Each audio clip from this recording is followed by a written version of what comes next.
chẳng nhom Việt Nam mấy nước nhom còn xa cùng rủng lịch mà còn xa cùng lịch cho tăng khi qua mà phải nói nó bây giờ nát đấy cho ta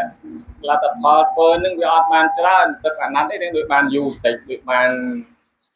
đồ mà làm chiêng thì bùa tàu kế rồi giờ mà tàu thay dựng và những cái đó tranh cái tàu chẳng á bàn tay ca to xuống bao giờ nữa giờ mình cái rương ngọc nai rương lôi rương cài thế trong ở bàn tay chia vào rót giờ luôn nâu bàn sọc đom rôm mà nè sơ lại phim chẳng á mà chẳng cái trong bây giờ về vót to xuống rồi còn dây mình nâng về liệt nam này trong các năm 1900 ปีថ្ងៃទី15ខែចែកឆ្នាំសម្ដេចផ្លាំងស្នះអង្គរវត្តគិតមកឥឡូវវា63ប៉ុន្តែអ្នកខ្លះឃើញអីតែដូចស្ទៀវដែរណាមានខ្លះថាអីទៅមហាមែនទេ63ឯងប្រើចឹងការតស៊ូរបស់ខ្ញុំទោះបីយ៉ាងណាក៏តែប្រឹងណាប្រឹងតតែបានជោគបានជ័យបាទតែការប្រឹងសូមចាស់ពេលដែលយើងធ្វើអីមួយបើសិនគេខ្លាំងជាងយើងដើរចេញទៅបាយតបាទ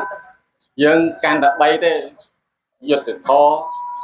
បច្ចៈធម៌សិលធម៌អញ្ចឹងណាចឹងបានខ្ញុំធ្វើបើនិយាយទៅប្រវត្តិខ្ញុំវែងឆ្ងាយមិនគួរធ្វើទេមិនគួរនិយាយទេខ្ញុំប្រវត្តិប្រាប់ឲ្យត្រង់ខ្ញុំធ្វើខ្មែរក្រហម15ឆ្នាំនៅសំឡូតខ្ញុំអតីតបាទតែមកចូលគណៈបព្វឆាំង95មកឥឡូវខ្ញុំគុណថ្ងៃមុនទៅវាចូល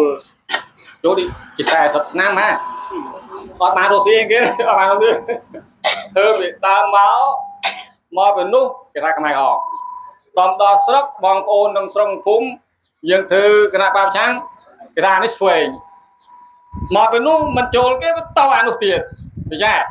គ្រូសាខ្ញុំលក់នំក៏អត់ទិញហូបទេណាអត់ទៀតមួយថ្ងៃអត់ណាទិញទេណាប៉ុន្តែដោយសារអីហេតុផលមនុស្សតកាទៅល្អផលហើយអញ្ចឹងក្នុងស្រុកបាកានគង់តែបានតែឃើញផ្ទះខ្ញុំទេបាទតែបានឃើញផ្ទះខ្ញុំលទ្ធផលយ៉ាងម៉េចឥឡូវនឹងសុកចិត្តមកមហត្តា3កង់ប្រាប់ប្រពន្ធមិនទៅចាទៅអត់ជ្រុលទេចោលទី1ទឹកទី2ថ្លៃអញ្ចឹងបាយសំណោះទេអាប៉ុណ្ណឹងចោលសុកចិត្តមកប៉ុន្តែមានស្រោមទៅ2តោនដែរអញ្ចឹងឲ្យគាត់នៅហាលហើយដើម្បីយកកូនប្រពន្ធមកទាំងអស់ណាខ្ញុំចិត្តដាច់យើងធ្វើទៅអ្នកខ្លះសើចហេតុអីបានចោលផលដែលធ្វើទៅវាមិនបានប្រយោជន៍មិនគួរយកកុំយកអញ្ចឹងនេះសំខាន់យើងអស់នេះប្រឹងគ្រប់គ្រងគណៈបកថ្មីរបស់យើងឲ្យបានជោគជ័យអញ្ចឹងណាចឹងឯងបើមានមតិយូរពេកគេថានិយាយច្រើនឯងចឹងទេក៏របស់ខ្ញុំតាំងតែធ្វើខ្ញុំអត់ទេប៉ុន្តែគណៈបកមុនណាបើនិយាយពេលប្រជុំ100ដងវាអត់ដែលវត្តមានគេស្ងល់ថាគាត់ចុះបំមកឲ្យជីវភាពមិនវិញបាទទេវតាជួយបាទនំនៅអ្នកនេះទេពីនោះមកគ្រូជូន200000ចាស់ខ្ញុំគ្រូខ្មែរផងគ្រូខ្មែរចឹងបានឈរនៅក្នុងឃុំខ្ញុំអត់ឈរលេខ1ទេខ្ញុំឈរលេខ2កាលណាចុះក្រុមប្រឹក្សាគេអត់ឲ្យតរាល់ថ្ងៃទេអាចរលុយបានក្រៅអញ្ចឹងណាហើយដល់ឡើយអាបកលឲ្យក្មេងប្រហែលពីបែរណាត់អាក្មេងវាទៅចោលអាចាស់អត់វិញចឹងថាអាណត្តិនេះចង់ថាបើទៅឈរឃុំឈរលេខ1បាទអត់តណាទេបើដល់ថាខាងខែទៅ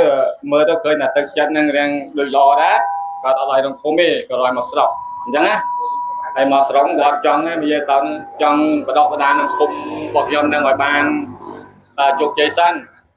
ហ្នឹងហើយប៉ុន្តែឥឡូវនេះបើមកដល់នេះគោវាបានច្រើនគុំដែរវាឡើង9គុំបាទអញ្ចឹងវាផ្សព្វផ្សាយវាបានច្រើនទៀតអញ្ចឹងគោរត់តែកាន់តែល្អដែរអញ្ចឹងប្រតិយោបល់របស់ខ្ញុំមានតែប៉ុណ្្នឹងឯងការខុសឆ្គងឯងកុំប្រកែកកាន់ណាបាទសូមអរគុណ